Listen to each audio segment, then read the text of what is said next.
দ্বাদশ শ্রেণীতে ফেল করেও আজ সে জলপাইগুড়ি পুলিশ সুপার।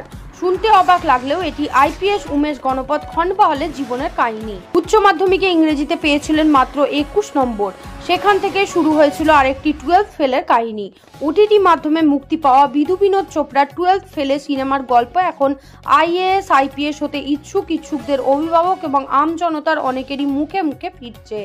ডাকাতির জন্য কুখ্যাত চম্বলের পাশে ছোট্ট একটি গ্রামের ছেলে মনোজ কুমার শর্মা দ্বাদশ শ্রেণীতে ফেল করার পরেও কিভাবে নিজের জেদে আইপিএস পরীক্ষায় পাশ করেন সেই গল্প।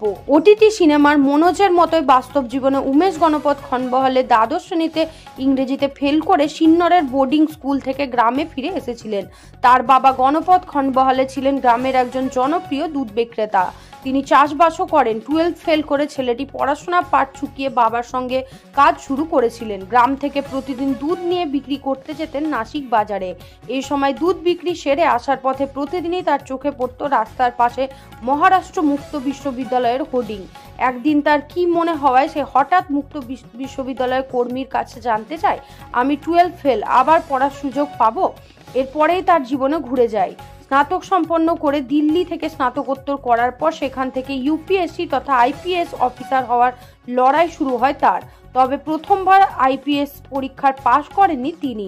তৃতীয়বারের চেষ্টায় 2015 সালে আইপিএস হন উমেশ খণ্ডবহালে। এখন জলপাইগুড়ি পুলিশ সুপার তিনি।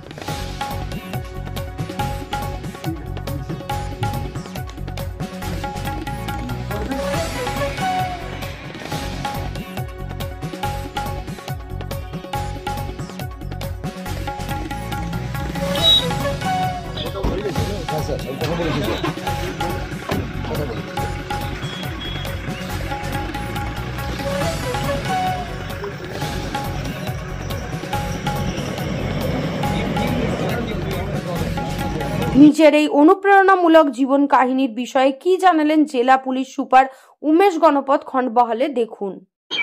মুভি এরা আছে কি যে মুভিতে যারা এরকম আছে 12th ফেল, সেরকমই আমারই ছিল। আমি 12th ফেল হওয়ার পরে একটু পড়াশোনা ছেড়ে দিয়েছিল 2 বছর, তারপরে আবার জয়েন করেছে। তারপরে ওর থেকে পড়াশোনা করতে করতে আমি এরা করে তারপরে আমার ইউপিএসসিটা পাস আউট করেছে। তারপরে আজকে ওই সাফল্যটা পেয়েছে। তো সবাই জীবন মধ্যে এটা হয়, অনেকবার কোনো সুরেকার আসে, হার হতে পারে, কোনো অসাফল্য হতে পারে, সেটা আমাদেরকে সবসময় ওভারকাম করতে হয়। এটাই আমাদের জীবন। কি বার্তা দিবেন? এটাই আছে কি লাইফ এর মধ্যে আমাদের সবসময় এরা থাকেই, সবসময় সবাইকে তো লাইফ মধ্যে সংঘর্ষ করতে হয়, ফাইট করতে হয়। ওরা আমাদের হার জিত এটা হতে থাকে। এখানে আমাদের আগর গোলটা ফিক্স থাকে, টার্গেট থাকে, তো নিশ্চয়ই আমরা তার মধ্যে সাফল্য পেতে পারি। আপনার ক্ষেত্রে কি ঘটেছিল? আপনার ক্ষেত্রে কি হয়েছিল?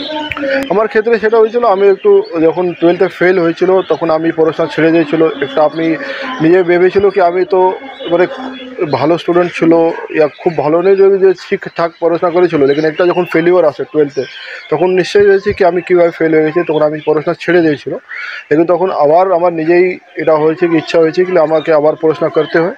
সেটা করে মোটিভেট হয়ে আবার পড়াশোনা করেছে। তার থেকে আমি কন্টিনিউসলি তখন নিজে করেছে। তো এটা নেক্সট 10-12 ইয়ার্স কষ্ট করে তারপরে আমরা ইউপিএসসিটা ঠিক আছে মনে হয়েছে যে আমি নিজেই এই জীবনটা আবার একটা রিভাইজ, মানে সবটা জিনিসটা মিলে না, লেকিন যেটাই সবাই ইউপিএসসিটা এক্সাম দিয়েছে সবাইকে এই সব মধ্যে যেতেই হয়েছে, বারবার এক্সাম লিখতে হয়, আরেকবার ফেলিওর আসে। তো এটা নিশ্চয়ই আমি আমাদের নিজের জীবনটা আমি নিচে কিছু রিমেম্বার করতে পেরেছি ওই সময় দেখতে। ছবিটা কোথায় বসে দেখেছিলেন? ওরা আমি নিজে বাড়িতেই দেখেছি, ফ্যামিলির সাথে দেখেছি। সবাই হ্যাঁ সবাই জানে, তো সবাই তো নিশ্চয়ই ছবি দেখার পরে অনেকে আমাকে তখনই আগে এই থেকে অনেকবার বলেছে। তো আমি দুদিন আগেই ওটা নিশ্চয় দেখেছে, সেটা নিজের জীবনটা নিশ্চয়ই তখন আমি রিমেম্বার করতে পেরেছি। জলপাইগুড়ি থেকে সায়ন সেনের রিপোর্ট। কিরে তোদের হলো?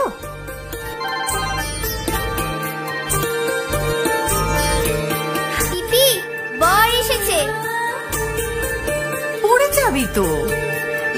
আমার বিয়ে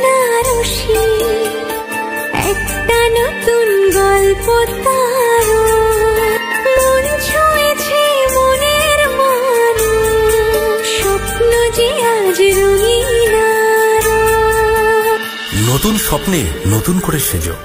বিমল শাড়ি সেন্টার, কাঁচরাপাড়া।